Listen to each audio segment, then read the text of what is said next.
నా పేరు K Satyanarayana, additional SP retired. ప్రస్తుతం విశాఖపట్నంలో ప్రేడర్ చేస్తూ రచయితగా ఉన్నాను. ఇప్పుడు అందరికీ సంశయాత్మకమైన అంశం ఏంటంటే బోస్ గారు మరణం మీద చాలా సంశయాలు ఉన్నాయి. దాని మీద Ashish Ray laid to rest the controversy over Subhash Chandrabose పుస్తకం రాయడం జరిగింది. దానిని నేను చదవడం జరిగింది, ట్రాన్స్లేషన్ చేయడం జరిగింది. దాంట్లో వివరాలు మీకు ఇస్తే మీ ముందు మీకున్న సంశయాలు, నాకున్న సంశయాలు కూడా తీరుతాయని నేను భావిస్తున్నాను. బోస్ ఇంతకు పూర్వం వీడియోలో నేను చెప్పడం జరిగింది, బోస్ విమాన ప్రమాదం ఎలా జరిగిందని. ఆగస్టు 18, 1945 3 గంటల లోపు విమానాశ్రయం దాటుతుండగానే ప్రమాదం జరిగింది. విమానం తాలూకా దాని సాలి 2 97-2 అని సాలి అని యుద్ధ బాంబర్ 2 ఇంజిన్లు ఉంటాయి. దానికి లెఫ్ట్ సైడ్ ఎడం వైపు ప్రొపెల్లర్ పడిపోవడంతో మొత్తం భూమికి గుద్దింది. ఎదురుగుండా కంకర దెబ్బ ఉంటే కంకర దెబ్బ గుద్దింది. 2 ఎరిగిపోయి మంటల్లోనికి వచ్చి బోస్ గారు బయటపడి అప్పటికే మంటలు రావడం, బాగా దెబ్బలు తగలడం, వాళ్ళు వాళ్ళందరినీ జపానీ హాస్పిటల్ తీసుకురావడం జరిగింది. అంతవరకు ముందరి వీడియోలో చెప్పడం జరిగింది. కొనసాగింపుగా ఏం చెప్తున్నామంటే, వాస్తవానికి చాలా డీటెయిల్డ్గా జపానీ పత్రికలు వివరించడం జరిగింది ఈ సుభాష్ చంద్రబోస్ మరణం ఎలా జరిగిందని. దాంట్లో భాగంగానే మన జపానీయులు పూర్తి రిపోర్ట్ అంతా ఇవ్వడం జరిగింది. దాంట్లో ముఖ్యంగా ఒక పత్రిక, జపాన్ తాలూకా పత్రిక ఇచ్చిన వివరాలన్నింటినీ క్షుణ్ణంగా రాయడం జరిగింది. ఆ వివరాలే మీ ముందర ఉంచుతున్నాను. జపాన్ వాళ్ళు ఎప్పుడైతే విమాన ప్రమాదం జరిగిందో అక్కడ దగ్గర ఉన్న మిలిటరీ హాస్పిటల్కి ఫోన్ చేయడం జరిగింది. మేము చాలా ఇంపార్టెంట్ విఐపిని తీసుకొస్తున్నాము, అతని పేరు చంద్రబోస్, మీరు రెడీగా ఉండాలని చెప్పి ఫోన్ చేయడం జరిగింది. దాంతో డాక్టర్ తనియోషి యోషిమి, డాక్టర్ సురత అంతా కూడా బయటకు వచ్చి నిలబడ్డారు స్ట్రెచర్స్ తో. వస్తే అతను చూసేసరికి ఒళ్ళంతా కాలిపోయి ఉంది, నాకెడ్ గా ఉన్నారు, చాలా భారీ మనిషి. ఆ స్ట్రెచర్ మీద వేస్తే 7 మోసారు. మొయ్యలేకపోతుంటే డాక్టర్ తయోషి ఒసిమా కూడా ఒక చేసి తీసుకుని వెళ్తారు. అక్కడ తీసుకెళ్లి అతనికి మొత్తం బాడీ అంతాను డ్రెస్అప్ చేసి చూస్తారు. 70% కాలిపోయి ఉండడం మూలంగా మొత్తం 3rd degree injuries, burn injuries అయ్యాయి. కాబట్టి ఆయనకి మొత్తం క్యాంఫర్ అంతా రాసి, మొత్తం వైట్ పౌడర్ అంతా రాసి, బ్యాండేజ్ సురత సహాయంతో బ్యాండేజ్ గట్రా వేస్తారు. ఇంజెక్షన్స్ కూడా కావాల్సిన రిక్వైర్డ్ ఇంజెక్షన్స్ కూడా ఆయనకి వేస్తారు. అయితే అప్పటికే అక్కడికి వెళ్ళిన వెంటనే సుభాష్ చంద్రబోస్ డాక్టర్స్ తో చెప్పింది ఏంటంటే, నా వెనకతల వస్తున్న వాళ్ళందరికీ ముందర చికిత్స చేయండి, తర్వాత నాకు చికిత్స చేయండి. ఫస్ట్ వాళ్ళకి అటెండ్ అయ్యి తర్వాత నాకు అటెండ్ అవ్వండి అని డాక్టర్ ఆయన మొట్టమొదటి ఆడిన మాట అది. అయితే ఆయనకి అప్పటికే చాలా కాన్షియస్ గా ఉన్నారు. ఒకసారి కాన్షియస్ వచ్చినప్పుడు అన్కాన్షియస్ అవుతున్నారు. కాన్షియస్ వచ్చినప్పుడు అతను మిజు అంటే నీరు, ఇంగ్లీష్ లో వాటర్, తెలుగులో నీరు అని అడుగుతున్నారు. వెంటనే డాక్టర్ తయోషి అక్కడ ఉంటే అప్పుడు నర్సు సాన్ అని ఉంటుంది, ఆమె అడిగితే ఇవ్వండి కొంచెం హాస్పిటల్లో టంబ్లర్ తో కొంచెం నీళ్ళు ఇవ్వండి అని చెప్తే ఆయన అడిగినప్పుడల్లా కొంచెం నీళ్ళు ఇస్తున్నారు. ఈ విధంగా ఆ మాటలాడింది అక్కడ. తర్వాత ఆ పక్కన బోస్ గారికి ఏదైతే హాస్పిటల్ ఉందో ఆ హాస్పిటల్ రూమ్ నుండి పక్కన చాలా గొడవ పెడతారు. 7 మిగతా 6 చనిపోయిన బతుకునున్న తయోషి సకాయి, నొనగాకి, కోనో ఆరాయ్, ఒకిస్తా, రహమాన్, వీళ్ళందరూ, రహమాన్ ఏమి ఆడలేదు కానీ వీళ్ళందరూ చాలా గట్టిగా ఏడుస్తుంటే ఆ రూమ్ లో బాగలేదని చెప్పి రహమాన్ పక్కనే ఉంటాడు. రహమాన్ పక్కన రూమ్ కి ఈ బోస్ గారికి షిఫ్ట్ చేస్తారు, ట్రీట్మెంట్ ఇస్తుంటారు. ఈ విధంగా బోస్ గారికి హాస్పిటల్ ఒక రూమ్ నుండి ఇంకో రూమ్ కి షిఫ్ట్ చేయడం కూడా జరిగింది. అయితే డాక్టర్ గారు బోస్ గారి తాలూకా పరిస్థితి, క్రిటికల్ పరిస్థితి గమనించి ఎప్పుడెప్పుడు ఏ ఇంజెక్షన్స్ ఇవ్వాలో ఆ ఇంజెక్షన్స్ ఇచ్చుకుంటూ వచ్చారు. Vita camper 4 injection Vita camper ఇచ్చారు, 2 జిజిటోమెన్ ఇంజక్షన్స్ ఇచ్చారు. అలాగే ఏది కావాలో రిక్వైర్డ్ ఇంజక్షన్స్ అంటే ఇస్తూ కొద్దిగా స్టేబుల్ గా ఉన్నారని మొట్టమొదటి అనిపించింది. కానీ రాను రాను స్టేబుల్నెస్ ఆయన తగ్గుతూ వచ్చింది. ఎవరికి? సుభాష్ చంద్రబోస్ గారికి. సుభాష్ చంద్రబోస్ గారు రహమాన్ తో మాట్లాడిన మాట ఏంటంటే, బయటకు వచ్చిన తర్వాత ఎయిర్పోర్ట్ లో గాని బయటకు వచ్చిన తర్వాత కూడా, రహమాన్ మీకు పెద్ద గాయాలైనట్లేదు, మీకేం ప్రాబ్లం లేదు, నాకు చాలా బలమైన గాయాలయ్యాయి, నేను బతకడం కష్టం. అందుకే భారత ప్రజలకు చెప్పండి, స్వతంత్రం ఎంతో దూరంలో లేదు, స్వతంత్రం సంపాదించడానికి ఎంతో దూరం వెళ్ళలేక్కర్లేదు, కొద్ది కాలం స్వతంత్ర పోరాటం చేస్తే స్వతంత్రం వస్తుంది. నేను జీవితాంతం స్వతంత్రం కోసమే పోరాడాను, ఆ ప్రాసెస్ లోనే నేను మరణిస్తున్నానని కూడా చెప్పండి. జాతికి ఈ విషయం చెప్పి జాగృతి చేయండి, స్వతంత్రం వచ్చినంత వరకు పోరాడండి అని. ఆయనకు మెలకు వచ్చిన కొద్ది కాన్షియస్ ఉండిన ఈ మాటలు తప్పితే ఇంకా రహమాన్ తో ఇంకే మాటలు మాట్లాడడం లేదు.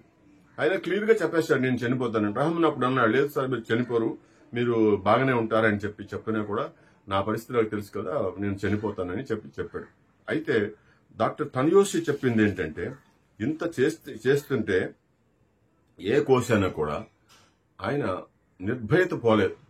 మనకి ఏదైనా ఇష్యూ వస్తే మనం స్తబ్దతగా ఉండలేం, స్ట్రైక్ గా ఉండలేం, కన్ఫ్యూజ్ అవుతాం, లేకపోతే టెన్షన్ అయ్యి ఏడుస్తాం. జపాన్ ఆ పక్కనే ఏడుస్తున్నారు. ఎంత స్ట్రైక్ గా ఉన్నారంటే నిశ్చలంగా ఉన్నారు. అతను ఎక్కడ అతని బాధని కంప్లైంట్ చేయలేదు.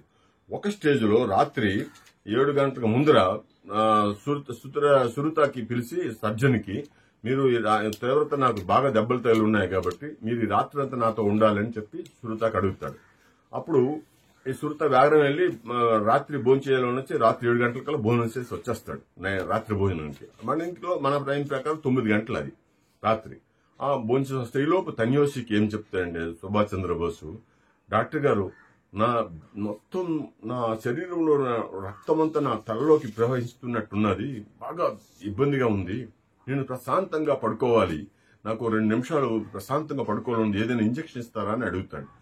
అప్పుడు డాక్టర్ గారు మన డాక్టర్ గారు ఇంజక్షన్ ఇస్తారు. డాక్టర్ గారికి ఇతని పరిస్థితి తెలిసి, మీరేమైనా ఎవరికైనా స్టేట్మెంట్ ఇస్తారా అని అడిగారు.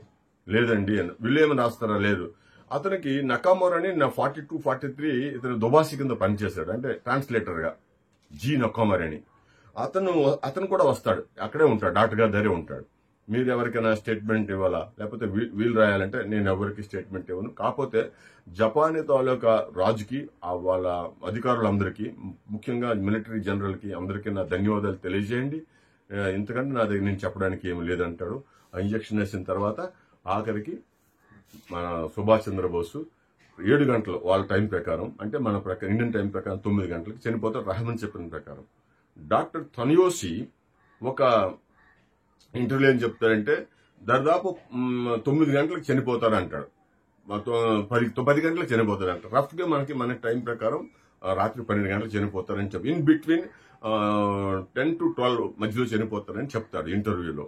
ఇది ఆయన మరణం వరకు టైం. కానీ 7 గంటలని అందరూ చెప్పుకుంటూ వచ్చారు, 9 గంటలు మన ఇండియన్ టైం ప్రకారం. అంటే 3 గంటలకి హాస్పిటల్లో జాయిన్ చేయడం జరిగింది, రాత్రి 7 వరకు, అంటే 6 గంటలు సుభాష్ చంద్రబోస్ గారు బతికున్నారు. అప్పుడు వీళ్ళందరూ మాట్లాడింది ఏంటంటే, సాన్ అని మన హరణ్ సా అని ఒక అతను ఇండియన్ 1946లో వెళ్తాడు, ఒక సంవత్సరం బోస్ గారు మరణించిన ఒక సంవత్సరం తర్వాత వెళ్తాడు. అక్కడ నర్స్ గారికి అడుగుతాడు, మీరు సుభాష్ చంద్రబోస్ ని ట్రీట్మెంట్ చేశారా, చికిత్స చేశారా? అవునండి నేను చేశానంటాడు. మీరు ఎలా పోల్చగలరు? తన్యోషి చెప్తాడు, ఆయన జపానీలు అందరూ చంద్రబోస్ అంటారు ఇతనికి, కనుక తన్యోషి డాక్టర్ గారు చెప్పడం మూలంగా, మా చీఫ్ మెడికల్ ఆఫీసర్ చెప్పడం మూలంగా ఇతను చంద్రబోస్ అని చాలా ఇండియాలో ముఖ్యమైన మనిషి అని మాకు చెప్పడం మూలం మాకు తెలిసింది అని చెప్తాడు. కనుక ఆ విధంగా నాకు తెలిసింది. మీరే ట్రీట్ చేశాడా అంటే, నేను చెప్తున్నాను కదండి ట్రీట్ చేశానని చాలా తిరగబడిపోతుంది. ఆయన డౌట్, ఇంకా ఎవరికైనా సుభాష్ చంద్రబోస్ ట్రీట్ చేశావా, ఇంకెవరికైనా ట్రీట్ చేశారని చాలా కోపం అయిపోతుంది ఆవిడ. అప్పుడు మరి ఆయన గత్యంతరం లేక ఆగుతాడు. చాలా ఇంటర్వ్యూ చేస్తాడు, ఆవిడకి చాలా క్వశ్చన్ చేస్తాడు. ఏమని, మీరే ట్రీట్ చేశారా, మీరే ఇంజక్షన్స్ ఇచ్చారా అంటే, నేనే ఇంజక్షన్ ఇచ్చాను. ఒక స్టేజ్ లో ఒక నరం దొరకకపోతే నేను సెయిల్ స్పెషలిస్ట్ దగ్గరికి వెళ్తే ఆయన వచ్చాడు, తీసేటప్పుడు రక్తం బ్లాక్ గా వస్తుంది. ఆ డాక్టర్ గారు చెప్పారు ఇతను ఎక్కువసేపు బతకడని కూడా చెప్పారు. ఈ వివరాలన్నీ ఆయన ఇచ్చిన ఇంజక్షన్స్, డాక్టర్ ఇచ్చిన ఇంజక్షన్స్, 33 మంది ఏం చేశారు ఆ రోజు. సుభాష్ చంద్రబోస్ గారు చనిపోయినప్పుడు మేమందరం హాస్పిటల్ అంతా గొల్లు నేర్చామని చెప్తుంది ఆవిడ. మొత్తం హాస్పిటల్ అందరూ ఏడ్చారంట బోస్ గారు చనిపోయినప్పుడు. ఈ వివరాలన్నీ ఆవిడ ఇవ్వడం జరిగింది హరణ్సాకి. హరణ్సా ఇండియాకి రిపోర్ట్ ఇచ్చాడు. ఈ విషయాలు ఆయన మరణం ధృవీకరిస్తూ ఫిగ్గిస్ అని ఒక ఎస్పీని అప్పుడున్న వైస్రాయ్ పంపిస్తాడు, ఎంక్వైరీ చేస్తాడు. అతను కూడా రిపోర్ట్ ఇస్తాడు సుభాష్ చంద్రబోస్ చనిపోయాడు అనేస్తే. ఆ విధంగా ఇతని మరణాన్ని సూచించి ఇండియన్ గవర్నమెంట్ షాన్ కమిషన్ 1940 సాన్వాస్ కమిషన్ 1956 చేస్తారు. అలాగే జీడి కోసల్ అనే ఉంది, జేడి కోసల్ది 1975 వేస్తారు. అలాగే ముఖర్జీని కూడా 1995 వేస్తారు. ఈ రెండు కమిటీలు, ముందర కమిటీ చెప్పిన రెండు కమిటీలు కూడా సుభాష్ చంద్రబోస్ని ప్రత్యక్ష సాక్షులను ఎంక్వైరీ చేసి విచారించి వాళ్ళ స్టేట్మెంట్ రికార్డ్ చేసి సుభాష్ చంద్రబోస్ గారు మరణించారని చెప్తే అప్పుడు ఉన్న ప్రభుత్వాలు బోస్ గారు మరణించారని చెప్పారు. అలాగే మొన్న ఈ మధ్యన ఈ ప్రస్తుత ఉన్న రాజకీయ నాయకులు కూడా ప్రభుత్వం కూడా బోస్ గారు 18 ఆగస్టు 1945లో విమాన ప్రమాదంలో చనిపోయారని ఒక అతను ఆర్టీఐలో ఇన్ఫర్మేషన్ యాక్ట్ కింద వేస్తే దానికి కూడా సమాధానం చెప్పడం జరిగింది. అయితే ఇప్పుడు నేను ఈ విషయంలో మీకు డాక్టర్ తన్యోసి ఇచ్చిన ఇంటర్వ్యూని మీకు చెప్పబోతున్నాను. తన్యోసి ఇంటర్వ్యూ చదివితే మీకు ఖచ్చితంగా మీకు కొంత ఐడియా వస్తుంది, లేకపోతే ఐడియా రాదు. డాక్టర్ తన్యోసి ఆయన స్వయంగా ఆయన ట్రీట్మెంట్ చేశాడు. డాక్టర్ తన్యోసి చాలా ఆనెస్ట్ మ్యాన్. ఆయన కెప్టెన్ మిలిటరీలో. ఆయన చాలా ట్రై చేశాడు బోస్ని బతికించాలనేసి. ఆ ఇంటర్వ్యూలు ఎవరు చేశారు? ఈ ఆశిష్ రేనే ఇంటర్వ్యూ చేశాడు. ఆశిష్ రే అంటే ఇంగ్లీష్ పుస్తకం ఎవరైతే రాశారో అతనే ఇంటర్వ్యూ చేశాడు. డాక్టర్కి మీకు స్పష్టంగా గుర్తుంది సంఘటన, విమాన దుర్ఘటన తైవాన్లో ఆగస్టు 18 1940 జరిగిందని. అవును, మధ్యాహ్నం మేము భోజనం చేసిన అనంతరం ఒక ఎమర్జెన్సీ ఫోన్ వచ్చింది. మిలిటరీ ఎయిర్పోర్ట్ నుండి విమాన ప్రమాదం జరిగింది, అందులో చాలా మందికి దెబ్బలు తాగాయి, ఆ దెబ్బలు తగిన వాళ్ళు హాస్పిటల్ పంపుతున్నాం, తయారుగా ఉండమని కబురు చెప్పారు. మేము వాళ్ళ కోసం ఎదురు చూస్తున్నాం, చికిత్స చేయడానికి తయారుగా ఉన్నాం. అది ఎంత సమయం అయి ఉంటుంది? బహుశా సుమారు 2 గంటల సమయం అయి ఉంటుంది. నాకు గుర్తు మధ్యాహ్నం భోజనం ముగించా కాబట్టి బహుశా ఎప్పుడు చేశారు? 1945లో జరిగితే 50 years తర్వాత చేశారు కాబట్టి నా టైం కొద్ది మెమరీ ఫేడ్ అవ్వచ్చు. బహుశా మధ్యాహ్నం 1 గంట నుండి 2 గంటలు కావచ్చు. మీరు పనిచేసిన ఆసుపత్రి ఏది? థయోకా ఆర్మీ హాస్పిటల్, దక్షిణ ద్వారం సంబంధించింది. దాని ఇన్ఛార్జిని నేను జపానీలో కల్నల్ థయోసి. మీరు సుభాష్ చంద్రబోస్ చికిత్స చేశారు కదా, అతన్ని ఏ స్థితిలో తీసుకొచ్చారు మీకు గుర్తుందా? సుభాష్ చంద్రబోస్ను ఒక ట్రక్ లో తీసుకొచ్చారు, దెబ్బలు తగిలిన మిగతా వారితో తీసుకొచ్చారు. అతన్ని 8 మంది గాని 10 మంది గాని మోసుకొచ్చారు. సైనికులు, నర్సులు గదికి తీసుకొచ్చారు. అతని శరీరం మొత్తం కాలిపోయింది. అతని శరీరం మొత్తం మోస్తరుగా వెండి పొరలా ఉంది. అతను జుట్టు మొత్తం కాలిపోయింది. అతని శరీరానికి ఆయింట్మెంట్ పూసాము, రక్తం మార్పిడి చేశాం, ఇన్ఫెక్షన్ లేకుండా చూడడానికి సల్ఫర్ మందులు ఇచ్చాం. అతను స్మారక స్థితిలో ఉన్నారా? అవును, స్మారక స్థితిలోనే ఉన్నారు. పేషెంట్ చాలా తీవ్రమైన గాయాలు అయ్యాయి. అతని ముఖం మీద బాగా కాలిన గాయాలు అయ్యాయి. అతని ముఖం తూర్పు ఆసియన్. మీరు అంత గట్టిగా ఎలా చెప్పగలుగుతున్నారు? మీరు చికిత్స చేస్తుంది బోస్ అని ఖచ్చితంగా ఎలా చెప్పగలరు? లెఫ్టినెంట్ నొనోమి నాకు చెప్పారు, శ్రీ సుభాష్ చంద్ర బోస్ చాలా ముఖ్యమైన వ్యక్తి, మీరు ఎలాగైనా ఈ వ్యక్తి యొక్క ప్రాణం కాపాడాలని కోరారు. ఆ విధంగా అతను బోస్ అని తెలిసింది. ఇంకా ఏం గుర్తుంది మీకు? అతను చాలా తీవ్రమైన బాధతో ఉన్నారు, కానీ అతను ఎవరికి తన బాధ గురించి చెప్పలేదు, ఎప్పుడూ కంప్లైంట్ చేయలేదు. అతను మొట్టమొదటిగా జపానీ భాషలో మీజు అంటే అని నీరు కావాలని అడిగారు. మీజు అని చాలా సార్లు అడిగారు. అతను రాత్రి ముందే చనిపోయారు. బహుశా 11 గంటల రాత్రి సమయం చనిపోయి ఉంటారు.